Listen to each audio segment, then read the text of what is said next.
전라남도가 제주항공 여객기 사고의 피해자 지원과 철저한 진상 규명을 위한 후속 대책을 내놓았습니다. 유가족을 위한 심리 상담과 긴급 생계비 지원을 비롯한 특별법 제정을 추진하는데요. 이와 함께 무안국제공항 인근에 추모 공간을 조성합니다. 김재상 기자입니다. 전남도는 제주항공 여객기 사고 후속 대책을 발표했습니다. 지금까지 179명의 모든 희생자 인도는 마무리됐지만 지속적인 피해자 지원과 철저한 진상 규명 등 풀어야 할 과제가 많다고 밝혔습니다.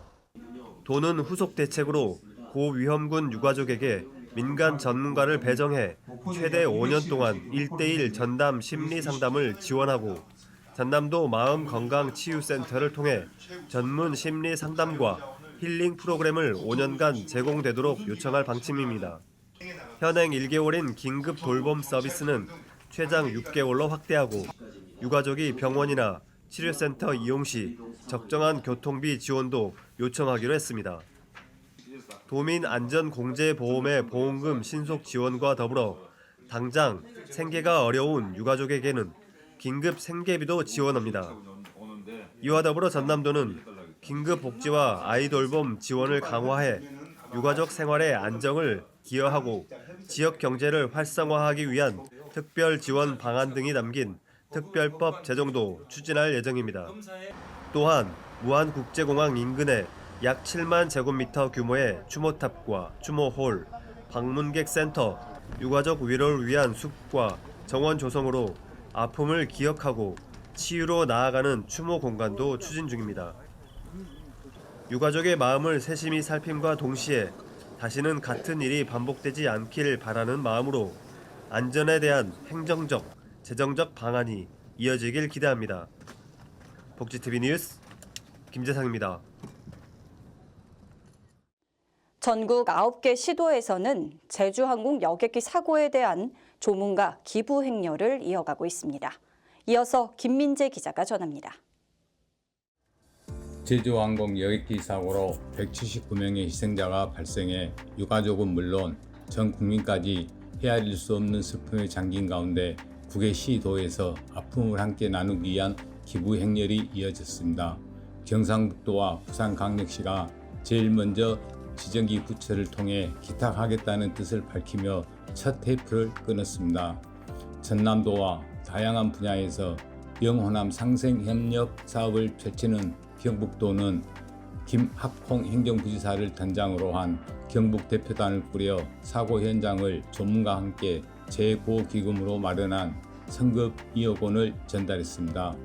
전남도와 강력 상생협력을 이어가고 있는 경기도의 김동연 도지사 역시 무안공항 분향소를 찾아 사고 희생자를 조문하고 구호기금으로 마련한 성금 5억 원을 전달했습니다.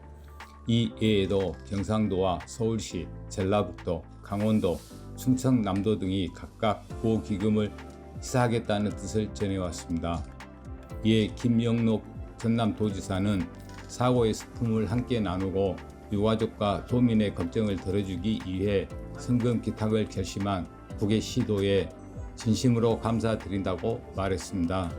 또 이 길을 이 길로 끝내지 않기 위해 반성하고 성찰하며 유가족들이 용기를 잃지 않고 꿋하게 일상을 되찾도록 사고 수습 후속 조치에 최선을 다하겠다고 덧붙였습니다. 복지TV 뉴스 김민재입니다. 전라남도 교육청은 이주 배경 학생이 많은 지역적 특색을 강점으로 살린 글로컬 교육센터를 운영합니다. 도내 학생들의 글로벌 역량을 키워나갈 계획인데요. 이중 언어 교육은 물론 의식주와 전통 문화를 주제로 하는 한국어 교육도 실시합니다. 김준 기자입니다. 전라남도 교육청은 다문화 시대에 발맞춰 기존 19개의 외국어 체험센터를 글로컬 교육센터로 전환해 교육 지원을 강화할 방침입니다. 이를 통해 영어 교육은 물론 한국어 및 이중 언어 교육과 관련 기관 네트워크 활성화를 역점 과제로 해 전남 학생들의 글로벌 역량을 키워나가겠다는 포부를 밝혔습니다. 구체적인 프로그램으로는 단계별 수준별 교육을 중심으로 방과 후 및 방학 중 영어 캠프, 인공지능을 활용한 화상 프로그램, 줌 활용 화상 영어와 전화 영어, 온 오프라인 영어 동화 읽기 등이 다채롭게 마련되어 있습니다. 이와 함께 다문화 시대에 맞춘 한국어 및 이중 언어 교육도 대폭 확대됩니다. 이주 배경 학생들을 위한 맞춤형 한국어 집중 프로그램과 더불어 모든 학생을 대상으로 한 이중 언어 역량을 키울 수 있는 프로그램도 운영됩니다. 방과 후와 방학 중에 운영되는 이중 언어 캠프에서는 의식주와 전통 문화를 주제로 한 한국어 교육이 이루어집니다. 또한 지역 인적 자원을 활용한 이주 배경 가정 학부모와 자녀가 함께 배우는 이중 언어 교실은 가족 간 유대감을 강화하고 이주 배경 가정의 교육적 잠재력을 높이는 데 기여할 것으로 기대됩니다. 이주 배경 학생이 특히 많은 전남의 지역적 특색을 강점으로 삼은 글로컬 교육센터를 통해 전남 학생들이 언어와 문화를 넘어 세계 시민으로 성장하길 바랍니다. 복지TV 뉴스 김주은입니다. 고흥 시니어 클럽이 새로운 보금자리에서 새로운 출발을 선언했습니다. 이전 개소식을 갖고 노인 일자리 전담 기관으로서의 역할을 강화해 나갈 것을 약속했는데요. 이영춘 기자가 다녀왔습니다. 고흥구는 고흥읍에서 노인 일자리 전담 기관인 고흥 시니어 클럽의 이전 개소식을 성공적으로 개최하며 노인 복지와 일자리 창출에 한 걸음 더 다가섰다고 밝혔습니다. 개소식에는 고흥군 관계자, 한국주택토지공사, 유관기관 관계자, 지역 주민 등이 참석해 고흥 시니어 클럽의 새로운 출발을 축하했습니다. 이번 이전은 지난해 8월 고흥군과 한국주택토지공사가 체결한 주민공동시설 20년 무상 임대협약에 따라 추진됐으며 본래 어린이집 용도로 사용하던 주민공동시설을 리모델링해 맞춤형 사무공간으로 재탄생시켜 지역 노인복지의 새로운 거점으로 마련됐습니다. 고흥 시니어 클럽은 2025년 노인 일자리 사업을 시작으로 올 한 해 전년도보다 6개 사업단 1,423명의 참여자가 증가한 18개 사업단 3,178명의 노인 일자리 사업을 추진합니다. 또한 앞으로 다양한 맞춤형 노인 일자리 사업을 발굴하고 지역 경제 활성화에 기여하는 노인 일자리 전담기관의 역할을 강화할 계획입니다. 홍영민 군수는 개소식 축사를 통해 새롭게 자리 잡은 고흥 시니어 클럽이 지역 어르신들에게 더 많은 기회를 제공하며 건강하고 활기찬 노후를 지원하는 데 앞장서길 바란다고 전했습니다. 새로운 도약을 준비하는 고흥 시니어 클럽의 행보가 지역사회와 어르신들에게 큰 희망을 선사할 것으로 기대합니다. 복지TV 뉴스 이영추입니다. 지난주 전남 지역에 많은 눈이 내렸습니다. 도는 5에서 20cm의 예상 적설량에 따라 붕괴, 전도 등 대설 피해가 우려되는 1,458개소를 긴급 점검해 99건을 신속히 조치했습니다. 특히 무안공항 인근 도로 제설 관계기관과 협업해 제설 차량을 전담 배치하고 소형 살포기와 한파 대비 방한용품을 지원하기도 했습니다. 민관 협업을 통해 취약시설에 거주하는 주민들의 사전 대피를 돕고 재난 도우미를 활용해 한파 취약계층을 밀착 관리하는 등 인명피해 예방에도 힘썼습니다. 또한 농작물과 농축산 시설물 관리, 고령농 등 취약 농업인 야외 활동 차제 등 농업인 대처 요령을 읍면 행정복지센터, 농업인 단체, SMS 등을 통해 적극적으로 알렸습니다. 비닐하우스는 보강지주를 2에서 6m 간격으로 설치하고 하우스 끈을 팽팽하게 당겨도 바람에 날리지 않도록 고정하면 폭설 피해를 예방할 수 있습니다.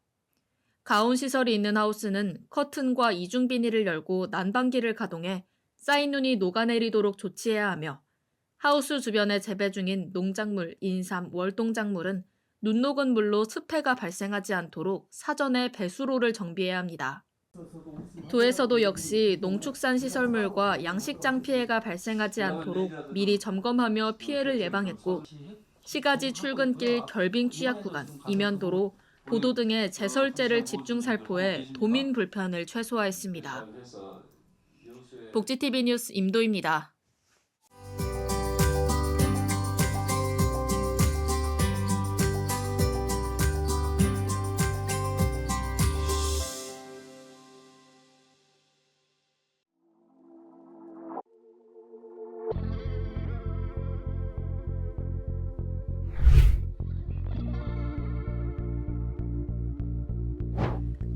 유상국 작가는 자신의 작업과 삶을 끊임없이 되돌아보며 치열한 고뇌 속에서 작품을 창조합니다.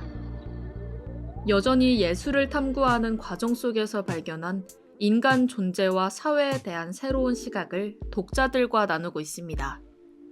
우리가 어떤 사회적 이슈, 정치적 이슈 이런 것들을 화가들이 다뤄줌으로써 대중들에게 우리가 그러한 메시지를 줌으로써 그들을 위로하고 위안하는 그런 의미가 있고, 지난번에 제 그 전시 같은 경우에 여순 사건의 같은 경우에는 지역의 화가로서 지역의 아픔, 역사를 또 재조명해 본다라는 어떤 의미에서 다루게 됐습니다. 유상국 작가는 자신의 작품을 두고 아직은 미명의 새벽이라고 표현합니다. 이미 여러 번의 전시회를 치르고 원로 작가라는 이름도 얻었지만 그에게 예술은 결코 쉽거나 빠르게 이루어지는 것이 아닙니다. 화가들이 자기의 어떤 색채와 철학을 통해서 이것들을 조명해 줌으로써 다시 복원시키는 의미가 있는 거죠. 그래서 그들에게 위로와 위안을 줌으로써 그 화가의 어떤 사회적인 책무를 다하면서 같이 공감하는 시간들을 만드는 거죠. 유상국 작가의 작품은 우리가 마주한 현실을 보여주기도 보지 못했던 진실을 마주치게 하기도 합니다. 그것이 예술인의 역할이라고 말하는 그는 목소리를 쉽게 낼 수 없는 사람들을 예술을 통해 대신하고자 합니다. 이제 최근에 하고 있는 것은 이제 왼쪽에 보시면은 우리가 환경에 관한 그런 부분인데, 환경이 이제 너무 광범위하다 보니까 우리가 그 환경에 대한 걸 어떻게 그 대중들과 밀착해 갈 수 있는가, 이런 부분에서 제가 고민을 하고, 이런 부분에서 어떤 평면이라든지 입체라든지 리사이클링이라든지 이런 부분들을 총망라해서 환경이라는 어떤 주제를 사람들에게 녹아들어가게끔 우리가 같이 공유하고 감동하고 위로받을 수 있는 그런 작업들을 계속하고 있습니다. 그가 그려내는 영상은 단순한 미술 작품이 아닌 우리가 놓친 아름다움과 진실을 발견하는 여정입니다.